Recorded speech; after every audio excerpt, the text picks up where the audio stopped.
What is up, everybody? It's your boy Matt Turner back again with another video, and today is going to be fitness related. For those of you who don't know, I document my transition as a female to male black trans man, as well as I vlog for fitness related stuff because I am a personal trainer.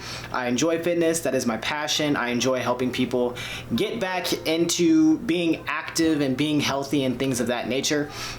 Today, as you can tell by the title, I will be going over 5 things, maybe less, that I learned from my most recent cut. So for those of you who watch my channel, you already know all of this spiel. I will put a timestamp over here so you can skip all of this fun jazz. But for those of you who are new to my channel, first off, click the like button, help the YouTube algorithm, boost my video. Subscribe first of all. I don't know why you haven't already done that.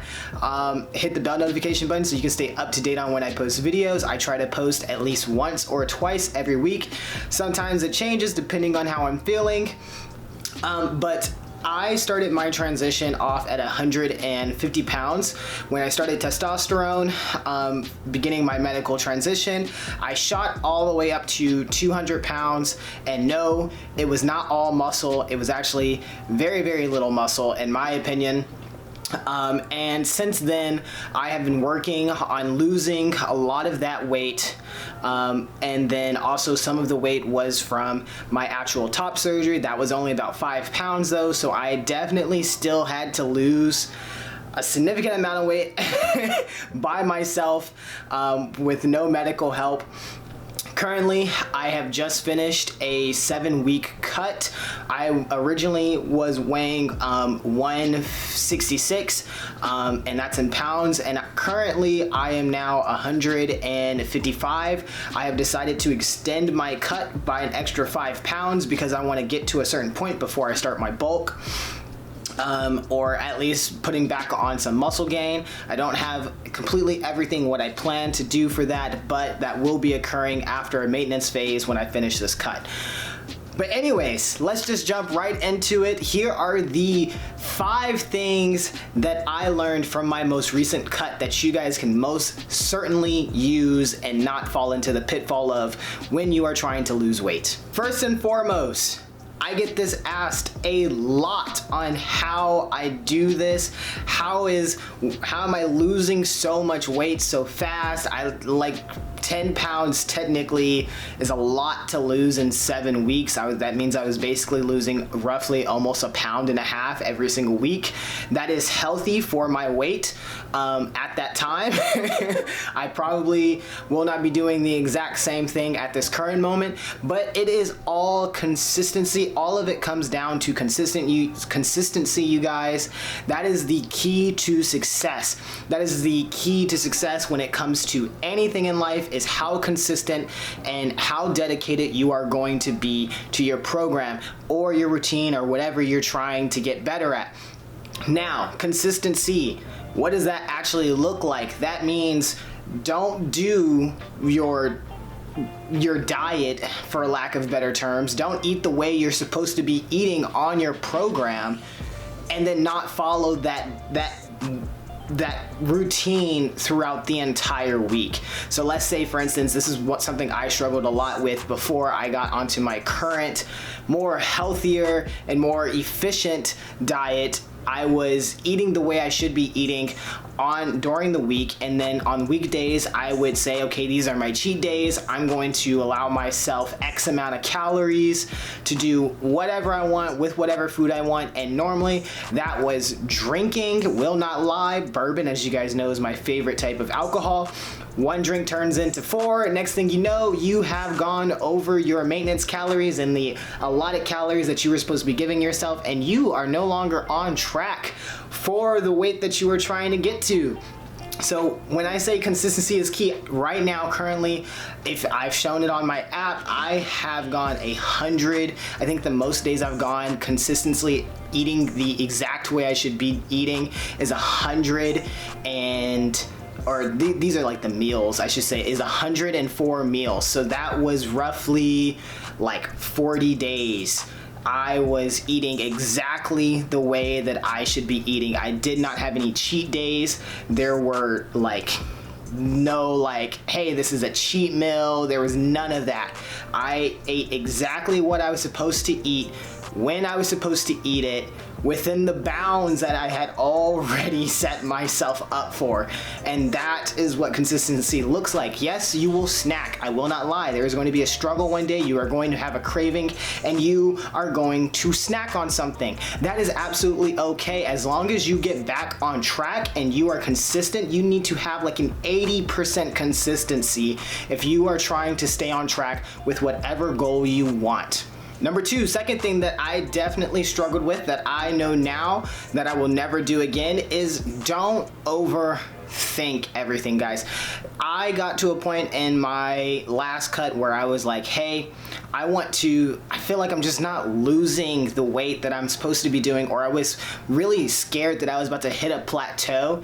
Don't fix what isn't broken. If you are losing the weight that you want to lose, don't change anything. Stick with that current diet, that current lifestyle, whatever you're doing, stick with it until you at least go 1 week without losing any weight, or whatever you're trying to do. If you're trying to put on muscle, go that 1 week where you're not putting on any weight or losing any weight, and then make your change, because then you know for a fact that maybe I should do a little change now. But if you do it too early on, you are only going to make yourself stressed, which is what I did. However, I manage stress very, very well. You can ask my girlfriend, you can ask my family. I work the best when I am under stress.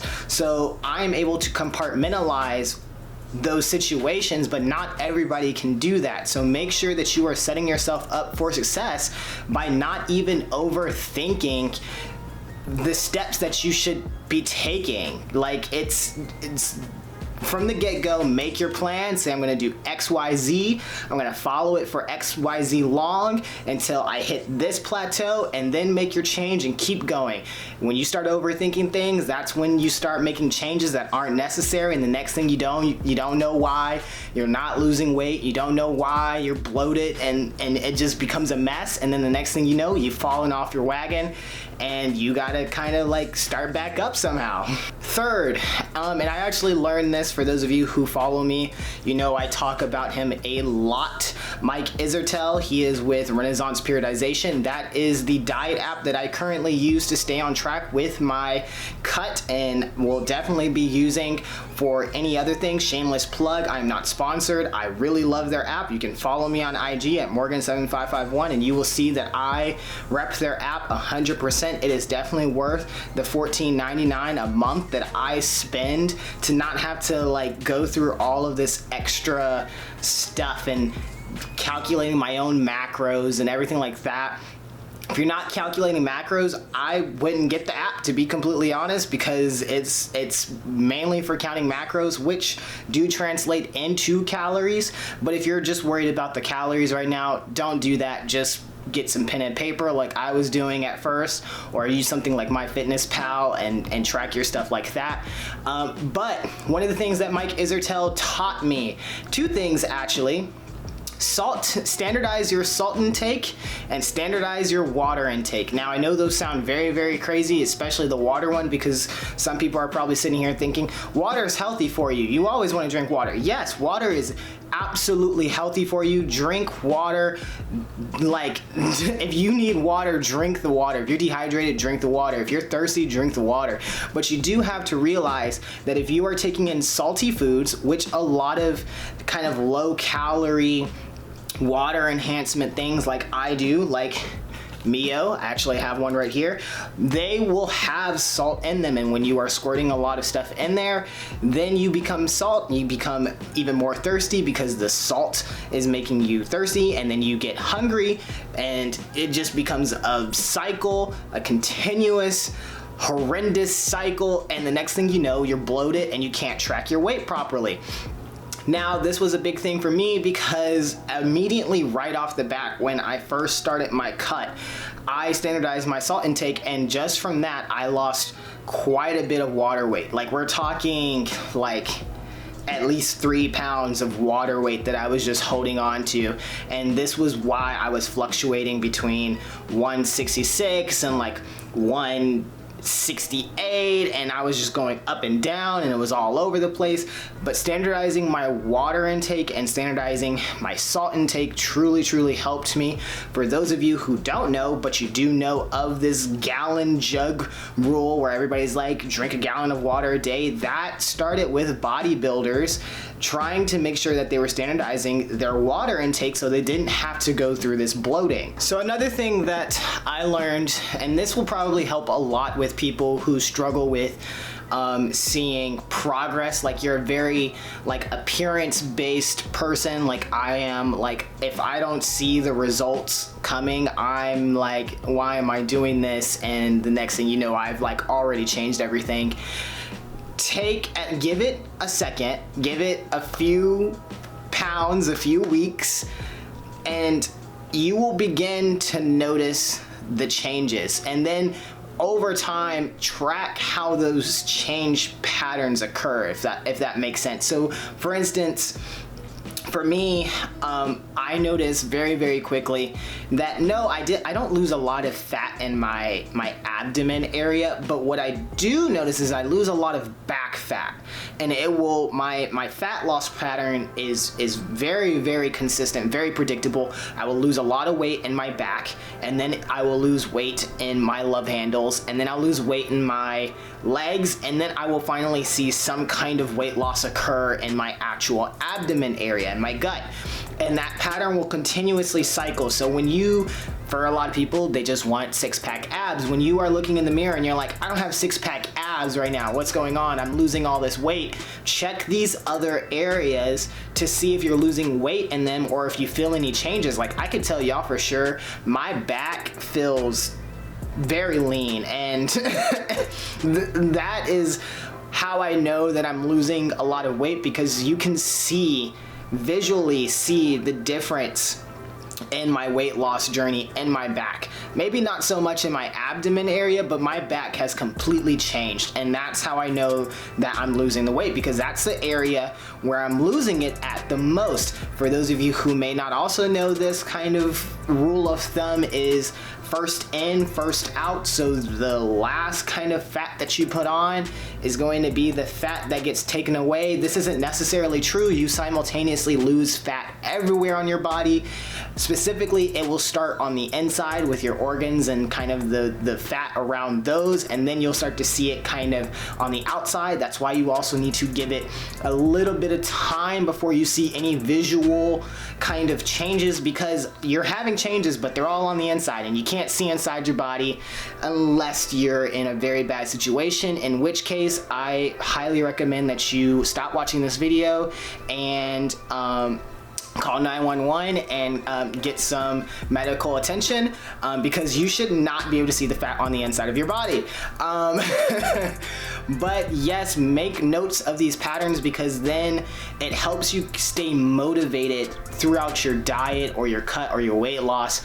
I hate saying the word diet, because like diet to some people is kind of like something you do, but for me, a diet is just kind of the way that I'm eating, my lifestyle at that time. My diet will change, but my diet is just kind of the way that I eat. I don't go on a diet. My diet is my diet, if that makes sense. This last one is pretty kind of basic, I feel like, but it is something that throughout my entire 10-pound weight loss that I felt became more valuable to me, is meal prepping. Like, I cannot stress enough meal prepping and how helpful and important it can be in a successful weight loss or weight gain journey. Because you are definitely going to get to the day where you don't want to cook anything. You're about to go out with somebody and they're about to like go to like this fancy restaurant, or you're gonna be going to somebody's friend's house and like they're gonna have a fancy dinner, and you like want to stick to your diet, but you like don't want to have to do all this extra stuff. There's a reason that the popular term is Sunday is for prep days, because that's usually the day that people have as the end of their week or the start of their week. It's that weird in between, and that's the day where you don't have to do a lot of stuff and you can spend the actual time prepping your meals out. If you're like me, and I plan to do a video on this later about meal prep, because I, for one, hate meal prepping in the sense of pre-making all of my meals, shoving them in the freezer, and just pulling them back out when I need to eat. I think it's disgusting. I don't like the way the chicken's not right. I don't like how my potatoes don't reheat well. And then you get in situations where maybe you don't have a microwave or you don't have an oven, and then you're just sitting here and you're like, damn, I gotta eat like cold chicken now. So what I like to do, I cook all my meals at home every single time, freshly done. But what I will do is cut up my vegetables, my ingredients and everything, put them in containers, or at least set them aside so I know what I need. If I need to, I will go ahead and measure out certain things. Like for instance, every single time I cut up chicken, I cut up about 400 to 600 grams of chicken, because I know every single time that I eat chicken, I'm going to be using at least 160 grams. That way I can get a few kind of days out of that, or a few meals out of that little batch of chicken that I have cut up before I need to, you know, unthaw some more chicken and do all of that. Speaking of which, kind of extra tip that I'm gonna drop in right now real quick: buy everything in bulk, and don't be afraid to buy frozen stuff. My God, I eat so much chicken. I think within the last month, I've eaten about 20 pounds of chicken. It is no joke, y'all. If you want to lose the weight or if you want to gain the weight, it all comes down to what you're eating and how you're eating it and how much of it you are eating. And chicken is the most bio-readily protein source, so that is what I eat. That and ground beef. For those of you wondering, I do 93.7 or 96.4. For those of you that don't know, that's the lean to fat ratio. Getting a little bit off track, but yes, meal prep your stuff at least somewhat in advance. Have meals that you know for a fact you can go to. So inside my RP Diet app, it lets you save kind of like previous meals that you've created. And if like for whatever instance, let's say one day I'm like, I ran out of chicken, I don't have this, but I do have beef. I can quickly scroll through my saved meals that I've done, find something that's got some beef in it, and put it on there and eat it. And I'll know, because generally what I do is I have a protein source, I have a vegetable source. Fats, usually if I'm eating beef, come with the beef, so I don't have to worry too much about the actual fats that I put inside my meals. And then I just have to worry about the carbs, which usually will come in the form of some kind of drink, like the Lipton tea powders, apple juice. Like, you can still have some of the fun, enjoyable things, but leave it for your carbs and make sure that your fats and your protein are in order. And so yeah, that's how I meal prep. That was definitely by far the biggest lifesaver, because there were some days where I was like, I have no idea how I'm going to do this. Like, what am I about to eat? I was just like, oh, I have no idea. And then I was like, oh, you know what? Actually, I can use some of this shrimp. I'll make this dish. And sometimes just put stuff together. Oh my goodness. Throughout this entire, I should have made this one actually my last little thing that I learned, is how many weird dishes that we eat nowadays probably came from fitness people just needing to get in stuff. Like, I've never had a burger with egg on it or egg white or anything like that, and then one day I was like, I have to get this protein in, and the only way I'm going to do it is by adding these two ingredients together and eating it. And it was a burger with egg white on it, and my God, I was like, actually, it's not that bad. I know now why people have burgers with eggs on them. So definitely don't be afraid to go out of the bounds and mix weird things together. I know it's commented very frequently on my IG that I like make sausage patties, but really it's just ground beef, and I put in a lot of spices to make it kind of similar to a sausage patty, and I eat that rather than the actual pork. So don't be afraid to kind of change it up, test things out. Last number tip, I guess, extra thing to add on into this would definitely be, don't be afraid to eat out. Like, don't be afraid to eat out just because you're on your diet. Find fast food places that do fit within your meal plan and your diet or whatever you're doing, so that when your friends do want to go out, you can suggest this. My go-to right now is Chipotle. I love Chipotle. That's my thing. I don't really want to go other places than Chipotle because usually it's only on the weekends. But I know that I can eat Subway, which I also really love. I can eat Chipotle, and since I can eat Chipotle and I can eat Subway, I know for a fact that any other kind of sub place or kind of Mexican bowl place, I can probably finesse my macros into everything where it lets you pick and choose what goes on your actual meal. Or just getting a salad at a place like Dot Greens. If you've never heard of them, go check them out. They're really cool. They're a salad place. But yes, those are my tips. Those are the lessons that I've learned from this 10-pound cut that happened over 7 weeks. I hope you guys enjoyed this. I hope you got something from it.